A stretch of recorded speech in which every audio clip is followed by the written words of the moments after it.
Bismillahirrahmanirrahim. Assalamualaikum warahmatullahi wabarakatuh. Kembali lagi di channel Bunda Nanais, bundanya Nandini dan Ayas. Apa kabar teman-teman semua? Semoga hari ini kita senantiasa diberikan Allah Subhanahu wa Ta'ala kesehatan dan juga perlindungan, penjagaan yang sempurna. Amin amin ya robbal alamin. Hari ini insya Allah aku ingin melanjutkan kisah hijrahku. Dulu ketika di cerita sebelumnya aku membahas dua hubungan, di mana hubungan itu yang pertama hubungan kepada Allah atau kita lebih mengenal dengan hablu minallah, dan juga hablu minan nas, yakni hubungan antara manusia yang satu dengan manusia yang lainnya. Dan yang ketiga adalah hablu minan nafs, atau hubungan manusia dengan dirinya sendiri. Oh, ternyata ada ya hubungan yang ketiga ini, tentunya dong, karena di dalam Islam adalah agama yang paripurna, bukan hanya hubungan dengan Allah dan manusia saja yang diatur, tapi dengan dirinya sendiri juga hubungan itu diatur.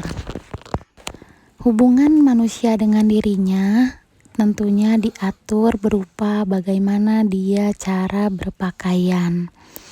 Sebagai hamba Allah Subhanahu wa Ta'ala, berpakaian pun ada aturannya. Contohnya misalkan laki-laki itu auratnya dibatasi dari pusar sampai lutut, makanya daerah sana tidak boleh terlihat oleh lawan jenis ataupun juga sesama jenis.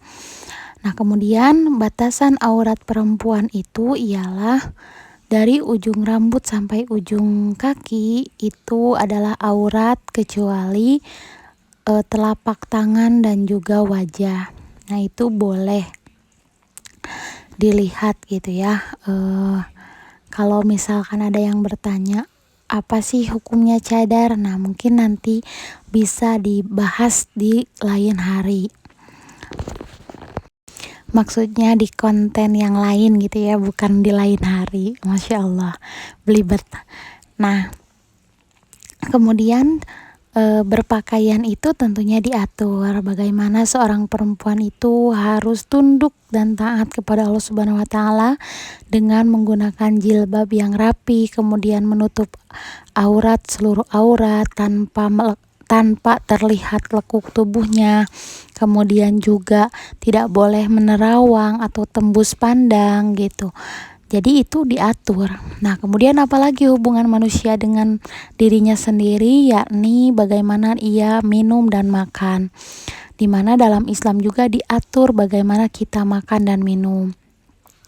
Ketika makan misalkan tidak boleh memakan makanan yang haram, tapi harus halalan thayyiban, yang halal dan juga baik. Baik untuk apa ya tadi? Untuk kesehatan diri kita sendiri. Nah, misalkan cabai itu kan halal ya gitu.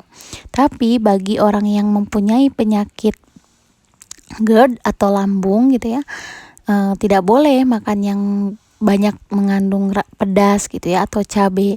Karena apa? Zat gasnya mungkin bisa melukai atau melukai lambungnya sehingga GERD-nya bisa kambuh. Begitupun ketika kita minum, kita harus pastikan gitu ya bahwa minuman yang kita minum itu adalah minuman yang halal gitu. Tidak seperti misalkan minuman keras atau khamar, di mana khamar itu bisa mempengaruhi akal gitu ya, dimana akal yang sehat bisa terganggu kesehatannya itu dikarenakan minum minuman khamar. Dan di dalam Islam juga yang namanya khamar itu hukumnya haram.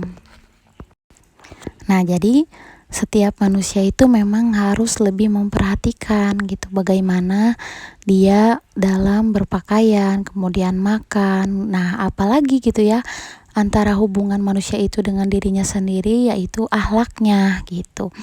Nah, akhlak juga di sini itu diatur oleh syariat. Akhlak ini diatur oleh Islam. Mengapa? Ya tadi karena akhlaknya manusia itu kan memang Rasulullah sendiri juga diutus oleh Allah ke bumi ini, ke dunia ini untuk menyempurnakan akhlak.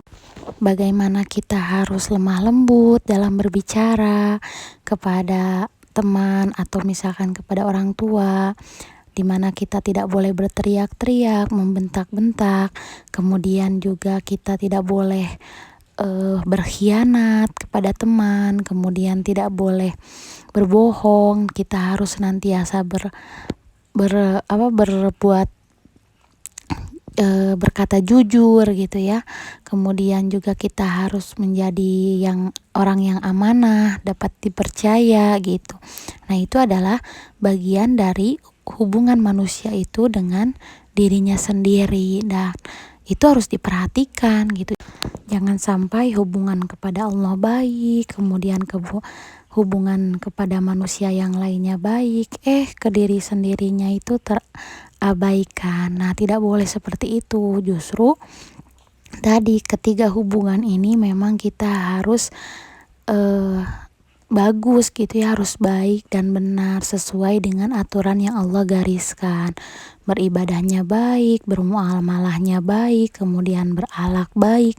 Nah, jadilah kita orang yang baik di mata Allah, bukan di mata manusia. Sekian dulu cerita aku hari ini, semoga bermanfaat. Wassalamualaikum warahmatullahi wabarakatuh. Sampai jumpa kembali.